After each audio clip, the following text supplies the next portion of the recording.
नमस्कार दोस्तों, आप सभी का स्वागत है हमारे YouTube चैनल, जिसमें हम लोग आज स्टार्ट कर रहे हैं साइंस का सीरीज।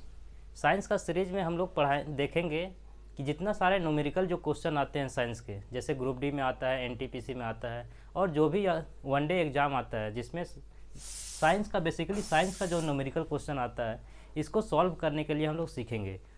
तो आज हम लोग साइंस का सीरीज में पहला चैप्टर स्टार्ट करते हैं, unit and dimension. Unit and dimensions, ठीक है। अब हम लोग इसमें देखेंगे कि कोई भी फिजिकल क्वांटिटी आता है उसका यूनिट क्या होगा, उसका यूनिट कैसे निकालेंगे, उसके बाद हम लोग उसका देखेंगे डायमेंशन कैसे निकालेंगे, ठीक है। आज हम लोग स्टार्ट करते हैं यूनिट से। अब जब हम लोग यूनिट निकालते हैं तो यूनिट निकालने में हम लोग देखते हैं कि तीन तरह से हम लोग निकालते हैं। कोई भी यूनिट निकालते हैं, जैसे कोई भी क्वांटिटी का निकालेंगे, जैसे आपका निकालते हैं लेंथ का, मास का, टाइम का। लेंथ आपका L आपका आ जाएगा लंबाई का, M आ जाएगा आपका मास का, T आपका आ जाएगा टाइम का, ठीक है। तो इसको यदि हम लोग कोई भी क्वांटिटी का यूनिट निकालते हैं तो यूनिट निकालने के लिए हम लोग तीन संख्या का पद्धति का इस्तेमाल करते हैं। जैसे आपका आ जाएगा MKS सिस्टम, दूसरा आपका आता है CGS सिस्टम और तीसरा आपका आता है FPS सिस्टम, ठीक है। अब हम लोग बारी बारी से देखते हैं कि MKS सिस्टम क्या होता है, CGS सिस्टम क्या होता है और FPS सिस्टम क्या होता है। कोई भी यूनिट को निकालने के लिए MKS में क्या होता है कि इसका फुल फॉर्म M से आपका आ जाएगा मीटर, K से आपका आ जाएगा किलोग्राम, S से होगा सेकेंड। तो यदि हम लोग लंबाई का, किसी भी लेंथ का यदि हम लोग यूनिट निकालते हैं MKS सिस्टम में, तो उसमें हम लोग उसको मीटर में रखेंगे, ठीक है।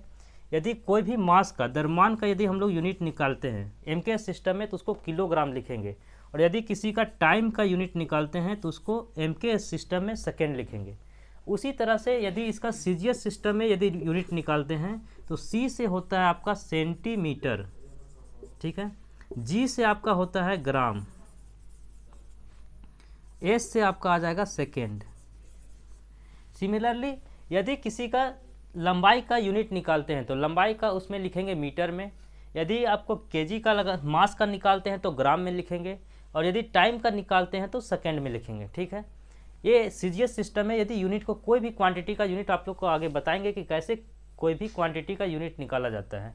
यदि FPS सिस्टम में निकालते हैं तो F से आपका आ जाएगा फुट्स आता है, P से होता है पाउंड और S से आता है सेकेंड।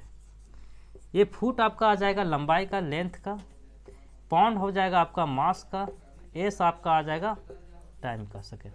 यहाँ से हम लोग देख रहे हैं कि MKS सिस्टम की बात करें या CGS सिस्टम की बात करें या FPS सिस्टम की बात करें, तीनों के तीनों में क्या होता है, टाइम का यूनिट जो है वो सेकेंड ही होता है, ठीक है। तो यहाँ से एक क्वेश्चन आ सकता है कि तीनों में से किसका यूनिट जो है सेम रहता है, तो टाइम का यूनिट सेकेंड होता है। अब हम लोग तीनों सिस्टम में देख लिए कि तीनों सिस्टम में कैसे कैसे यूनिट को लिखेंगे। यदि CGS सिस्टम में रहेगा तो लेंथ को कैसे लिखेंगे, यदि MKS सिस्टम में रहेगा तो लेंथ के कैसे लिखेंगे। अब फर्दर हम लोग आगे बढ़ते हैं तो यूनिट को हम लोग दो तरह से डिफाइन करते हैं। एक आपका आ जाता है फंडामेंटल यूनिट,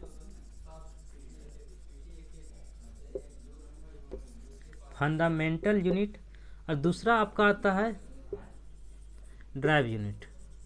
अब हम लोग देखते हैं कि फंडामेंटल यूनिट क्या होता है और ड्राइव यूनिट क्या होता है। तो जितने सारे फिजिक्स में यूनिट हम लोग निकालते हैं कोई भी फिजिकल क्वांटिटी का, तो उसमें सारा का सारा फिजिकल यूनिट जो होता है वो दो ही टाइप में डिवाइड होता है। एक तो आपका आता है फंडामेंटल यूनिट और दूसरा आपका आता है ड्राइव यूनिट। तो फंडामेंटल यूनिट में तो आपका 7 यूनिट पढ़ना है कि 7 यूनिट जो होता है वो फंडामेंटल यूनिट होता है, और बाकी जितने 7 यूनिट, ये आपको बताएंगे 7 यूनिट कौन कौन सा होता है।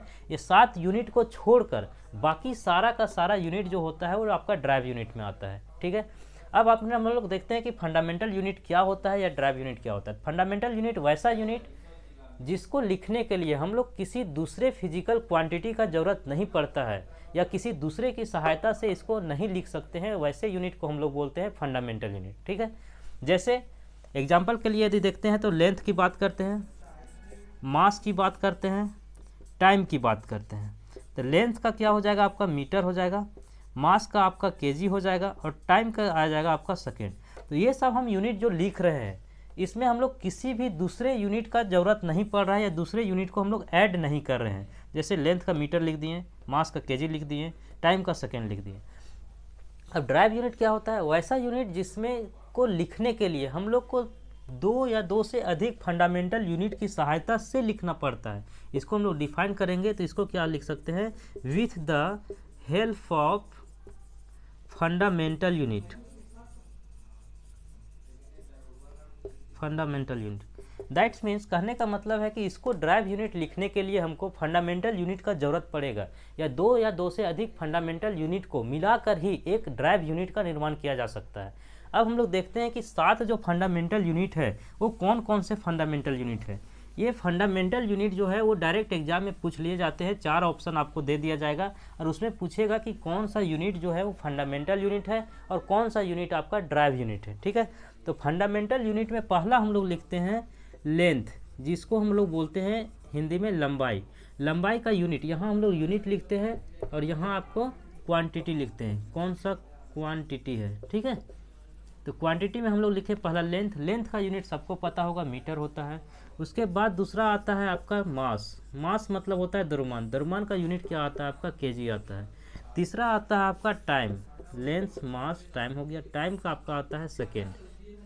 ठीक है, 3 तो आप लोग को सबको पता ही होगा। अब चौथा क्या होता है? चौथा आपका आता है फंडामेंटल यूनिट में आता है इलेक्ट्रिक करंट। इलेक्ट्रिक करंट, ये जो है वो इलेक्ट्रिक करंट जो है कौन सा क्वांटिटी है? Fundamental quantity. इसका यूनिट क्या होता है? इलेक्ट्रिक करंट का यूनिट एम्पियर होता है। ठीक है, यहाँ तक आप लोग को पता होगा। अब इलेक्ट्रिक करंट के बाद एक आपका आता है, 5वां में आपका आता है टेम्परेचर। टेम्परेचर, टेम्परेचर का यूनिट क्या होता है? केल्विन होता है। छठा आपका आता है जिसको हम लोग बोलते हैं luminous of intensity. Luminous of intensity, जिसको हम लोग हिंदी में बोलते हैं इसको ज्योति तीव्रता। क्या बोलते हैं? ज्योति तीव्रता। ठीक है, इसका यूनिट जो होता है वो होता है कैंडेला। Candela, candela. तो यहाँ से आपका 6 यूनिट हो गया। एक यूनिट और हम लोग देखते हैं कौन सा होता है। यहाँ से लेंस, मास, टाइम हो गया, इलेक्ट्रिक करंट हो गया, टेम्परेचर हो गया, लुमिनस ऑफ। एक आपका आता है अमाउंट ऑफ सबस्टांस। 7 में आपका आता है अमाउंट ऑफ सबस्टांस, जिसको हिंदी में बोलते हैं पदार्थ की प्रकृति। पदार्थ की प्रकृति, इसका यूनिट क्या होता है अमाउंट ऑफ सबस्टांस का? इसको हम लोग मोल में लिखते हैं। ठीक है, तो ये हम लोग 7 देखें, 7 फंडामेंटल यूनिट, जिसको लिखने के लिए हम लोग किसी दूसरे ड्राइव यूनिट का ज़रूरत नहीं पड़ता या किसी दूसरे यूनिट का ज़रूरत नहीं पड़ता है। बट यदि हम ड्राइव यूनिट की बात करते हैं तो ड्राइव यूनिट को लिखने के लिए एक या एक से अधिक फंडामेंटल यूनिट का ज़रूरत पड़ता है, या फंडामेंटल यूनिट को मिलाकर लिखते हैं, उसको हम लोग बोलते हैं ड्राइव यूनिट। ये 7 यूनिट जो है, यही तुम्हारा पूरा का पूरा फिजिक्स में जितना यूनिट बनता है, ये 7 ही जो है फंडामेंटल यूनिट है। ठीक है, ये एग्जाम में आता है। अब हम लोग देखते हैं कि ड्राइव यूनिट क्या होता है, ड्राइव यूनिट को निकालेंगे कैसे। इसमें कोई ज़रूरत नहीं है सारे यूनिट को रटने के लिए। यदि आपको फिजिक्स में फॉर्मूला पता है, कोई भी कंसेप्ट पता है, तो उसका हम लोग डायरेक्ट यूनिट निकाल सकते हैं, और यदि यूनिट पता है तो उसका न्यूमेरिकल डाटा भी निकाल सकते हैं। ठीक है, ऑप्शन मारने के लिए। तो हम लोग दूसरा देखते हैं ड्राइव यूनिट।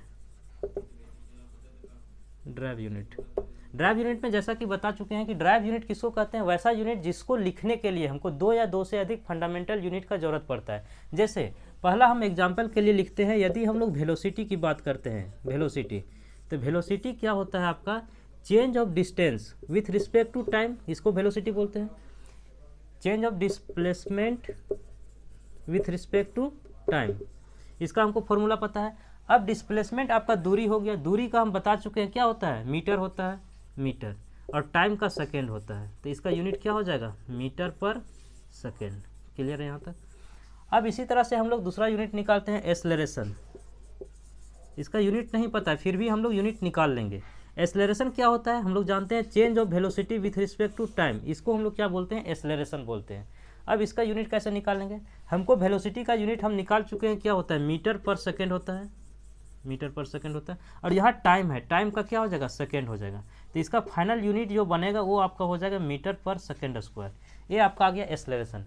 इसी तरह एक और यूनिट हम लोग देखते हैं, इसको यूनिट कैसे निकालेंगे। जैसे फोर्स की बात करते हैं, फोर्स जिसको बोलते हैं बल, ठीक है। तो फोर्स का यूनिट हम लोग कैसे निकालेंगे, तो इसका हम लोग जानते हैं कि फोर्स का फॉर्मूला होता है मास इंटू एक्सेलरेशन, ठीक है। अब हमको डायरेक्टली फोर्स का फॉर्मूला नहीं पता है, सॉरी फोर्स का हमको यूनिट नहीं पता है, फिर भी हम लोग इसका ड्राइव यूनिट को फंडामेंटल यूनिट के सहारे से हम लोग इसका यूनिट निकाल सकते हैं। क्योंकि फोर्स का हम लोग जानते हैं मास इंटू एक्सेलरेशन होता है, मास का यूनिट हम बता चुके हैं क्या होता है, केजी होता है, इंटू एक्सेलरेशन पिछले बार निकाले क्या होता है, मीटर पर सेकेंड स्क्वायर। तो इसको डायरेक्ट लिख सकते हैं केजी मीटर पर सेकेंड स्क्वायर, ये आपका आ गया एक्सेलरेशन का यूनिट। इसी तरह से कोई भी फंडामेंटल क्वांटिटी है या कोई भी आपका फिजिकल क्वांटिटी है, इसका यूनिट हम लोग निकाल सकते हैं with the help of formula यदि हम लोग को उसका पता है तो उसका डायरेक्ट हम लोग यूनिट निकाल सकते हैं, और यदि यूनिट पता है तो उसका हम लोग न्यूमेरिकल डाटा भी निकाल सकते हैं, जैसा कि तो ऑप्शन में दिया रहता है।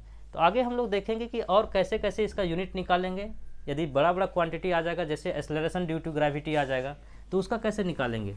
तो इस टाइप से हम लोग अलग अलग कंसेप्ट में देखेंगे, और उसके बाद हम लोग देखेंगे कि उसका डायमेंशन फार्मूला कैसे निकालते हैं। तो आज तक का क्लास यहीं रखते हैं, उसके बाद हम लोग देखेंगे कैसे इसका आगे निकलता है। चलो बाय।